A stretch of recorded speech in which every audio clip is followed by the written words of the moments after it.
The tension in the studio was unlike anything the cameras could capture.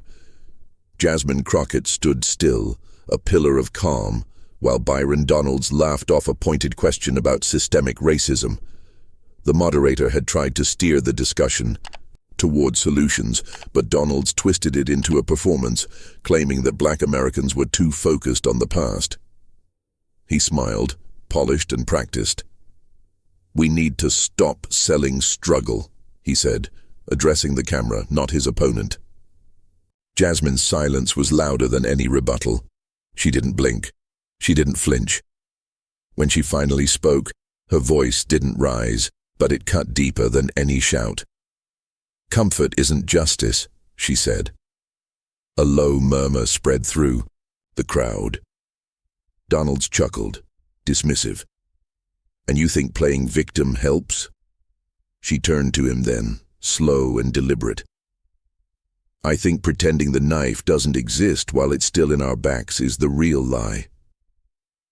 The moderator tried to interrupt, to shift the moment away from the growing heat, but the room wouldn't follow. This wasn't just political theater anymore. Something old had surfaced, centuries of denial, decades of silence, and tonight, that silence was starting to break. Byron Donalds hadn't always been this confident. Years ago, he'd struggled, too, briefly, but he'd learned that approval was easier to earn when you didn't challenge the system that hurt you. He carved a political brand out of making white America comfortable. He'd smile when they misquoted Dr. King, laugh when they downplayed lynching. They liked him because he never made them feel guilty. Jasmine had seen that kind of man before. Her uncle, once a community organizer, had been blacklisted for calling out police abuse. Meanwhile, his former colleague, who softened his voice and wore American flag pins, got a congressional seat. Jasmine remembered the nights she spent reading hate mail with her mother, letters sent because her mother dared to sue a school that segregated gifted programs. Byron's version of progress ignored those battles. He spoke of equality as if it had already arrived. Jasmine lived the receipts. She remembered when Donalds voted against a measure that would investigate hate crimes. He claimed it was too broad.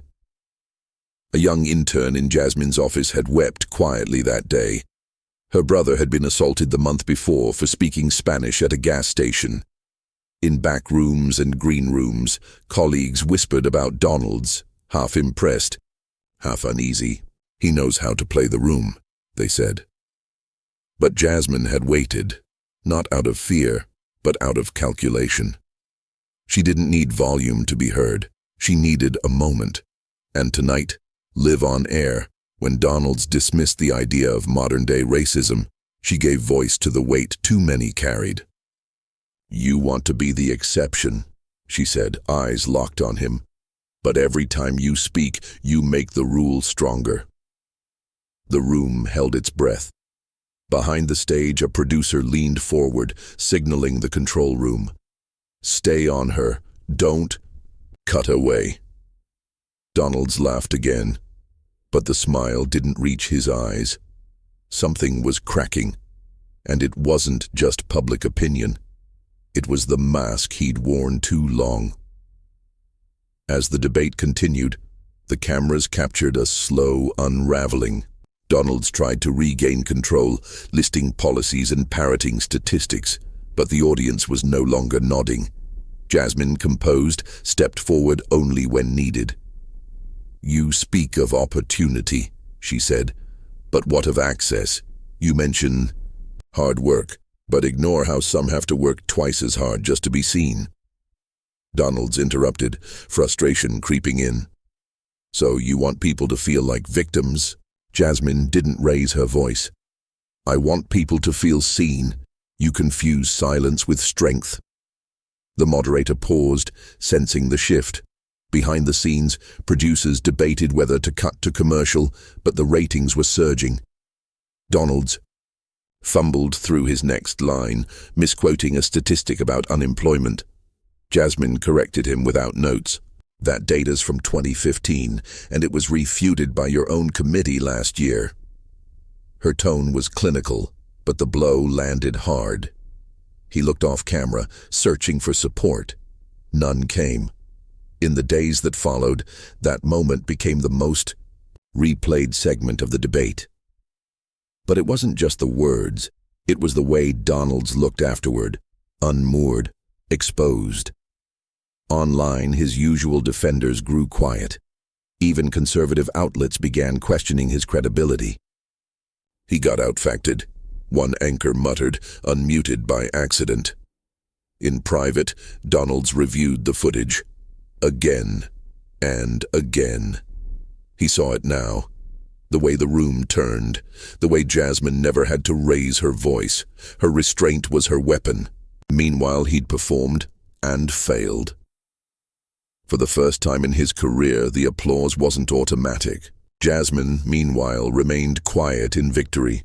She didn't tweet, didn't post. She went back to work, back to courtrooms and community halls. But something had shifted. Her inbox flooded with messages, teachers, single mothers, even Republicans, who admitted reluctantly that she'd spoken truth to something they hadn't known how to name. One message stood out, from a former aide of Donald's. 3 words: "Thank you."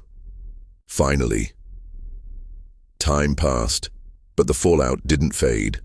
Donalds's credibility took a hit that wouldn't heal. He tried to backpedal, claimed his words were taken out of context, but the clips were clear, and so were the consequences. Committee invites slowed, bookings dropped. His town halls were quieter now, filled with more critics than fans. He smiled less. At home, he sat in silence more often, rewatching old debates where he'd been the star. The glare had dulled. On one Sunday morning, he walked through his old neighborhood. No one greeted him. An elderly man nodded at him, but not with warmth, just recognition, laced with quiet disappointment. Across town, Jasmine spoke at a youth conference, her voice steady, her message sharper than ever. "Truth doesn't need to shout," she told the audience. "It just needs to survive long enough to be heard." After her speech, a teenage boy approached. "How do you do it?" he asked. "When it feels like no one listens?" She smiled gently.